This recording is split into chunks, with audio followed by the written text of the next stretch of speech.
은혜와 긍휼이 풍성하신 아버지 하나님, 정말 비 가운데도 저희들이 주님 앞에 나왔습니다. 이 밤을 아버지 하나님 축복하여 주시고, 이 밤에 말씀을 통해 은혜를 주시며, 이 밤에 우리가 기도할 때 아버지 하나님 우리의 삶 가운데 모든 장애물들을 물러가게 하시고, 예수 이름 권세 앞에 무릎 꿇고 복종하는 믿음 역사가 있기를 간절히 기도드립니다. 아버지 하나님 오늘 시간에 축복하시고 또 저희들과 함께해 주시며 은혜를 허락하여 주시옵소서. 예수님의 이름으로 기도드립니다. 아멘.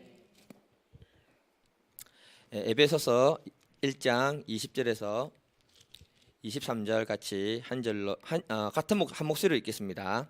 20절부터 23절까지입니다. 시작.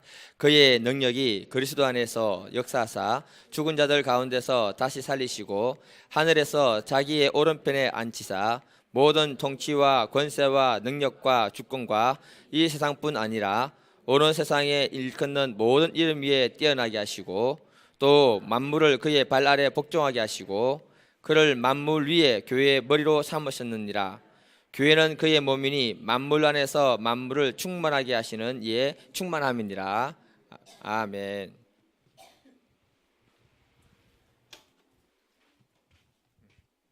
제목 같이 한번 읽어보겠습니다. 시작.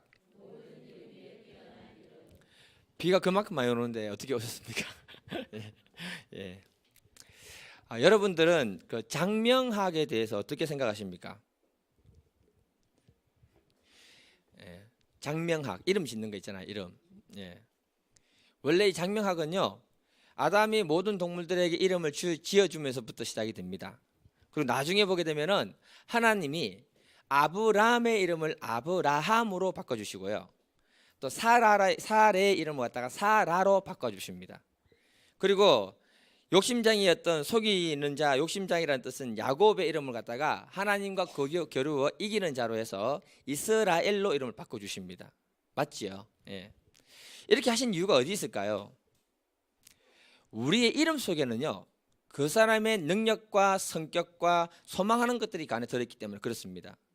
그리고 그 이름 속에는 한 사람의 미래가 담겨져 있습니다. 이렇게 하나님이 그 이름을 바꿔줌으로 그 사람들의 미래와 그 후손들의 미래를 하나님이 축복하셨다라고 성경은 말하고 있습니다. 그래서 장명학의 출발은요, 성경이다라고 보시면 됩니다. 근데 세상 사람들도 이 장명을 통해 가지고 그 속에 운명이 있다 이런 말을 하면서 중요하게 생각하고 돈을 많이 주고 애들 이름 짓는 거 아시죠? 저한테 오시면 이름 잘 지어드리겠습니다. 예수 믿지 않는 사람들도 이름 속에 놀라운 비밀이 있고 운명이 있다라고 말하고 있습니다. 성경을 보게 되면 하나님의 이름이 여러분 다양한 것 아십니까? 하나님의 이름이 하나가 아니고요, 여러 가지입니다. 예수의 이름도 여러 가지 다양하게 나옵니다. 그 이름 속에 비밀이 있다는 겁니다. 그래서 찬양 가사 중에 뭐가 있냐면은, 노래는 부를 수 없고 예수 그 이름 속에 이름 나는 말할 수 없네, 그 이름 속에 있는 비밀을, 그 이름 속에 있는 사랑을, 예수 이름 속에 놀라운 비밀이 있다라고 이렇게 찬양을 하고 있다는 겁니다. 오늘 본문은 예수 이름 속에 있는 예수의 속성, 특징, 그 예수의 능력이 무엇인지를 우리에게 밝히 말하고 있습니다. 오늘 본문에서 예수 이름에 주어진 힘이 어떠한가 같이 한번 21절을 읽어보겠습니다. 21절 시작.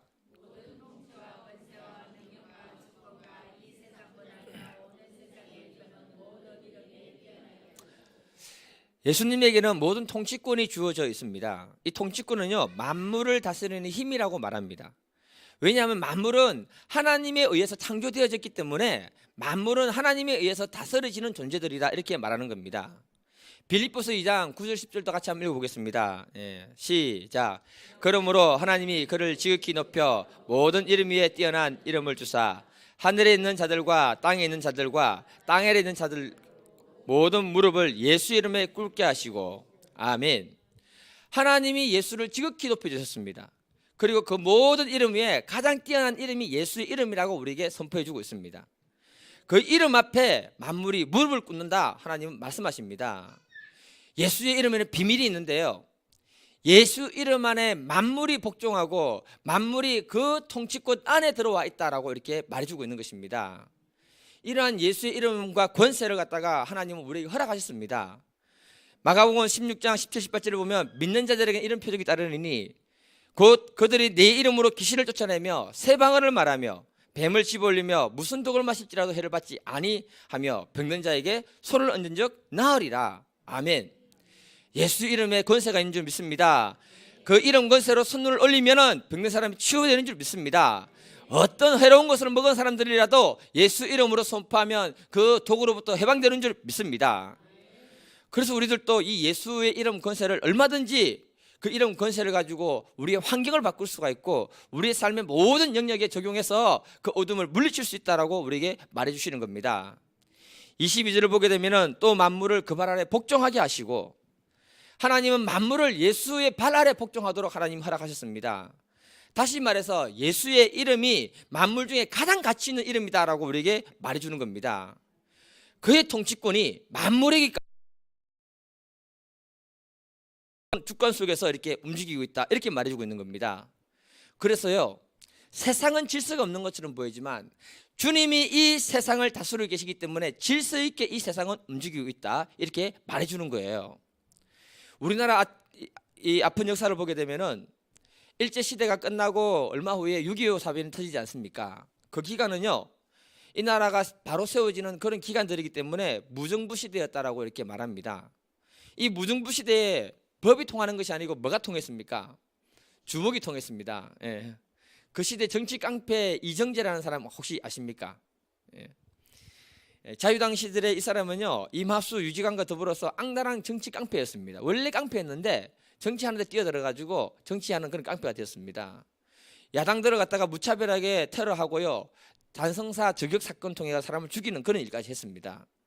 무정부 시대에는 법이 딴 것까지 영향력을 미치지 못하니까 그런 사람들이 등장했다라고 이렇게 말해주고 있는 거예요. 이 사람이 나중에 44살의 젊은 나이에 사형당합니다, 여러분. 그러나 예수의 통치권이 만물에 다 뻗어져 있기 때문에 그 속에는 하나님의 놀라운 은혜와 섭리 속에서 이 모든 세상을 하나님 움직이고 계시다라고 말씀하고 있는 겁니다. 우리가 그 사실을 깊이 받아들일 수 있기를 간절히 기도드립니다. 그러면 우리의 삶도 질서가 있고 그 속에 하나님의 능력과 권세가 우리 삶 가운데 예수 이름을 통해서 나타나게 되는 줄 믿습니다.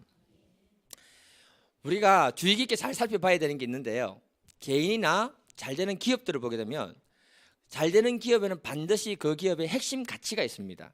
예. 그래서 우리가 어떤 회사 이름만 딱 되면요, 그 회사의 핵심 가치가 뭔지 압니다. 현대는 뭡니까, 여러분? 현대 처음 들어봅니까? 현대는 자동차. 예. 삼성하면 뭡니까, 여러분? 반도체, 휴대폰. LG하면 뭡니까? 뭐 전자, 반도체. 예. 잘 되는 회사는 반드시 핵심 가치가 있습니다. 그 핵심 가치가 그 회사의 대명사가 된다는 사실을 아십니까, 여러분? 이것처럼 우리 기독교 하면 나와야 되는 핵심 가치가 무엇인 줄 아십니까? 오직 예수입니다, 여러분. 하나님은 만물이 예수의 발 아래 복종하도록 만들어 주셨기 때문에 그런 것입니다. 그만큼 예수 하면은 기독교의 핵심 가치가 되어야 되고요, 복음은 곧 예수 그리스도라고 우리에게 말해주고 있는 겁니다. 사도 바울이 그 표현법에서 말하는 게 뭐냐? 예수가 창조주다. 예수 이름이 만물을 복종하게 하는 힘을 가진 하나님이다. 이렇게 우리에게 선포해 주므로 우리가 그 예수 이름 권세를 가지고 사용할 수 있도록 허락해 주셨다, 이렇게 얘기하는 겁니다. 여러분, 우리가 이 땅을 살아가면서 주어지는 이름은요, 힘이 있습니다, 여러분. 부목사 때 할 수 있는 영역하고 담임 목사가 됐을 때 할 수 있는 영역이 달라지는 거 아시죠? 예, 그 힘이 약간 달라졌다는 거예요. 예. 엄마라고 불리는 순간 엄마의 이름은요, 이름이 됩니다, 여러분. 여자는 약하지만 엄마는 어떻습니까? 강합니다. 엄마의 이름의 힘은 자녀를 위해서 모든 것을 포기할 만큼 강합니다, 여러분. 엄마이기 때문에 절망에서 일어날 수 있고요, 엄마이기 때문에 새롭게 열정을 가지고 그 자녀들을 키울 수 있는 것이 엄마이기 때문에 그렇습니다. 이것처럼 예수하는 순간에 우리는 알지 못하는 그 영역, 영의 영역과 육의 영역과 모든 영역 속에 예수의 이름 권세가 영향을 미치기 시작한다는 거예요. 굉장한 힘을 가지고 예수 이름이 이 땅을 장악하고 영계를 장악하게 된다고 말씀하고 있는 겁니다. 어떤 권사님이 남편이 암으로 돌아가실 때 남편이 뭐라고 하냐면 허공을 향해서 막 주먹을 치는 거예요. 왜 그러시냐고 물었더니 마귀가 왔다는 겁니다. 그 말 듣고는 권사님이 예수 이름으로 책망한다면서 마귀야 떠나라고 선포를 한 겁니다. 선포니까 그 마귀가 떠나는 걸 할아버지가 그 남편이 죽을 때 되면은 이는 보입니다. 내가 천국 가는지 지옥 가는지 보인다고요. 예. 그거 떠나는 거 그대로 그 자리에서 봤다고 합니다. 예. 제가 언약에 있는 우리 미정 지사님이 아는데 같이 병원에 신방을 갔습니다. 신방 갔는데 60대 초반인데요. 젊은 분인데 담낭암으로 이제 숨이 곧 넘어가시는 거예요. 무의식 중에 깜짝 놀라면서 깨어났다가 다시 잠들고 막 그러는 거예요. 그 옆에 친구분이 계셨습니다. 그래서 제가 그 친구분에게 물었습니다. 왜 그러는 줄 아십니까? 했더니 모르겠어요. 그래서 제가 뭐라고 했냐면 이분은 지금 사경을 해병 중인데 지금 저승사자들이 이분을 데리러 왔기 때문에 그 저승사자 보고 무서워서 깜짝 놀라서 깨고 다시 자고 가는 것이다. 그렇게 얘기하니까 몸은 움츠리면서도 무서우니까 몸은 움츠리면서도 제 말은 믿지 않는 거예요. 제가 누워있는 그분에게 복음을 전했습니다. 아주머니 마지막 죽는 순간까지 길은 열려 있거든요. 아주머니 지금 이 시간에 예수를 영접하면 당신은 천국 갑니다. 구원받을 수 있습니다. 제가 영접 기도를 대신해 줄 테니까 아멘 하라고 그 가슴에 손을 딱 올려놓고 기도를 해줬거든요. 이게 소리는 안 나오다 떨림 있잖아요. 떨림. 예. 영접을 하는 거예요. 그래서 제가 예수 이름으로 선포한다. 주위의 어둠 영들 떠나라. 선포를 딱 했을 때 아주머니가 큰 한숨 쉬더니 그래 바로 깊은 잠에 들어가는 거예요. 그걸 갖다가 그 아주 옆에 있는 친구분도 보고 저도 보면서 너무너무 신기한 거예요. 그 아주머니가 너무너무 신기하게 생각하니까 제가 전도를 했습니다. 아주머니 죽음으로 끝나는 게 아닙니다. 그 이후에는 반드시 다른 세계가 있습니다. 성경에 말하기를 사람이 한 번 죽는 것은 정해진 사실이고 죽은 다음에는 반드시 심판이 있다고 했습니다. 그러니까 천국과 지옥이 있기 때문에 예수 믿으십시오. 그렇게 전도를 하고 왔었습니다. 믿었는지 모르겠지만 예수의 이름에는 우리가 알지 못하는 육계와 영계와 모든 세상의 강력한 권세로 다스릴 수 있는 힘이 있는 줄 믿습니다. 그 이름 앞에 하나님이 영계와 육계를 다 다스리도록 하시고 그 이름을 우리에게 주셨고 그 이름을 우리에게 사용하도록 하나님 은혜를 허락하셨다고 말씀하고 있습니다. 성경에 보면요, 여러분 하나님 이름이 정말 많습니다. 엘로힘 하나님 무슨 뜻입니까? 모든 신들보다 뛰어난 이름. 여호와 이름 뭡니까 여러분? 하나님이 준비하신다 아닙니까? 엘샤다이 전능한 하나님. 여호와 라파는요 치유하시는 하나님. 여호와 샬롬은요 평강의 하나님.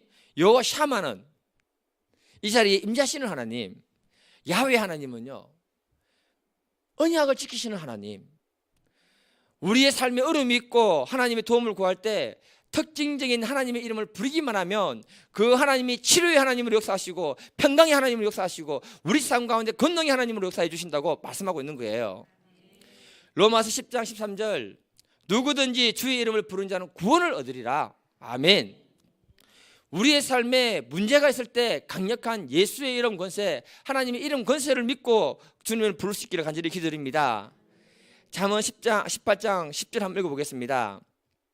시작.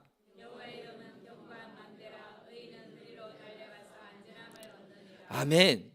하나님의 이름은 경과 망대로 갑니다. 여러분 망대라는 게 뭐냐면은 힘이 있는 거, 편안한 거, 피할 곳이 있는 거 그 뜻입니다. 여러분 우리의 삶에 어려움이 있고 공고가 있고 문제가 있을 때 주의 망대로 피할 수 있기를 간절히 기도드립니다. 그러면 주님이 그 이름을 붙들고 나온 자들을 지키시고 보호하시는 줄 믿습니다. 여러분 우리가 아무도 모르는 선남 선녀가 이렇게 서로 따로 만났다 할게요. 서로 모르는 사람이 진주하고 이렇게 만났는데 제가 진주한테 자기 이름을 가르쳤어요. 저는 최재호입니다. 이 말은 무엇입니까 여러분? 처음 만나는 사람인데 관심 있다는 말이잖아요. 그러니까 진주도 나한테 이름을 가르쳤어요. 무슨 말입니까 여러분? 나도 관심 있다는 뜻이거든요. 요즘 관심 있다는 게 뭐냐면은 전화번호를 따간다고 이렇게 말하더라고요. 내가 진주한테 전화번호를 줬는데 진주가 나한테 전화번호를 줬다면 무슨 말입니까 여러분? 나한테 관심 있다는 뜻이잖아요. 연락 한번 해달라는 뜻 아닙니까? 맞지요? 하나님이 우리에게 자신의 이름을 주신 이유가 뭡니까? 하나님은 우리들을 이 만물 중에 가장 특별한 존재와 가장 특별한 관심을 가지고 있는 존재이기 때문에 그의 이름을 우리에게 주셨고 그 이름 가지고 마음껏 사용하라고 우리에게 주신 것이라는 겁니다. 그만큼 우리가 특별한 사랑과 은혜를 받고 있는 게 우리들이라고 말씀하고 있는 거예요. 하나님은 우리에게 모든 걸 주시기를 원하는데 그 이름의 비밀을 알고 그걸 사용할 수 있기를 바란다, 이렇게 얘기하는 것입니다. 주님 안에 통치권이 있습니다. 예수님 안에 권세가 있습니다. 그 이름과 능력과 권세를 가지고 우리의 심령 가운데 들어오는 어둠의 세력들을 물리칠 수 있기를 간절히 기도드립니다. 우리 가운데 낙심과 절망을 심는 것들이 있다면 물리칠 수 있기를 간절히 기도드립니다. 주님이 우리를 도우십니다. 여러분, 하나님이 예수님을 교회에 어떤 존재로 세워주십니까? 22절을 같이 읽어보겠습니다. 22절 시작.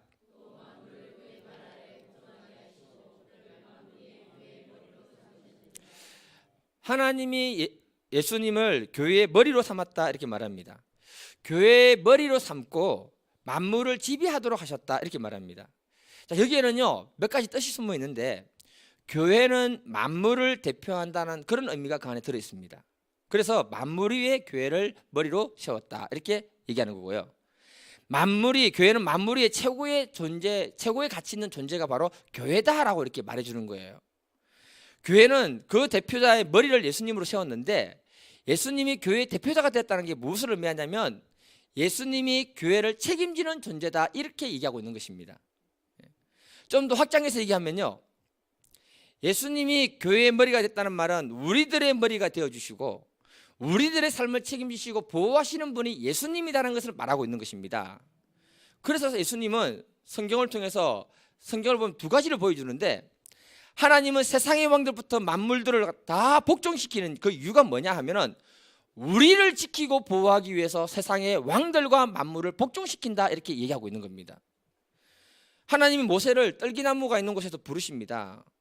그리고 이집트로 가서 그 백성들을 이끌어내라고 하나님 명령을 주십니다.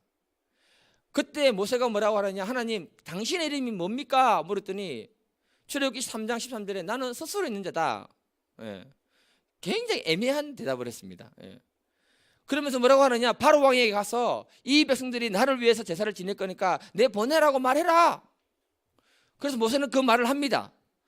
그때 바로 왕이 모세를 보면서 비웃습니다. 하나님이 누구냐?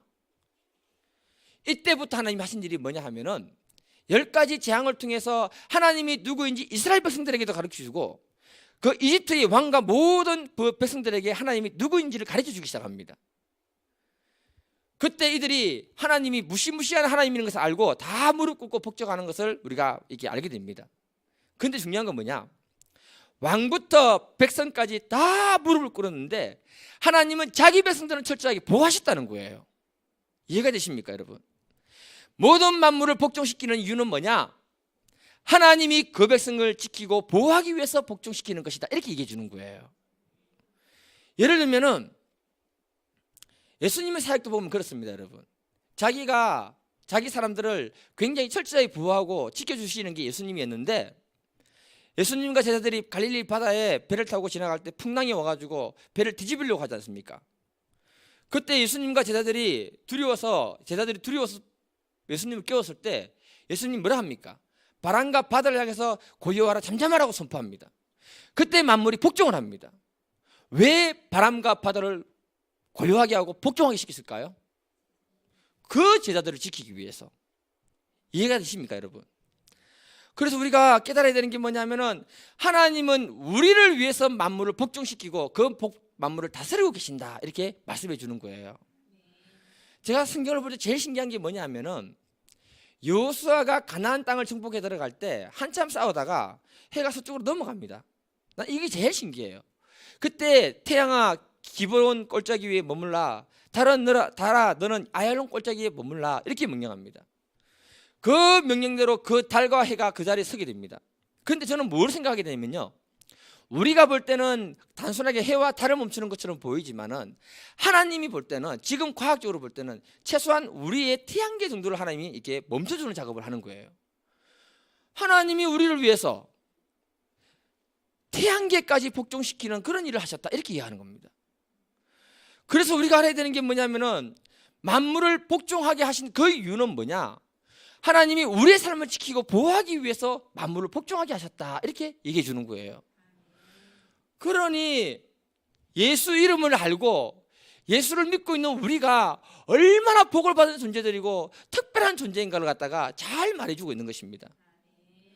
이런 하나님의 은혜를 갖다가 우리가 충분히 받을 수 있기를 간절히 기도드립니다. 이 땅을 살아가면서 두려워하지 않기를 간절히 기도드립니다. 염려하지 않기를 기도드립니다. 예수 이름에 권세가 있고요, 예수 이름에 능력이 있기 때문에 그분이 만물을 복종시켜서라도 우리의 삶을 지키시고 보호하시며 우리 삶을 인도해 주시는 줄 믿습니다. 그 하나님의 은혜가 우리 삶 가운데 충만할 수 있도록 여러분들이 나중에 기도할 수 있기를 바랍니다. 사실 오늘 이 본문은요, 앞에 17절하고 연결되어 있습니다. 여러분 17절 한번 읽어보겠습니다. 17절, 예, 시작.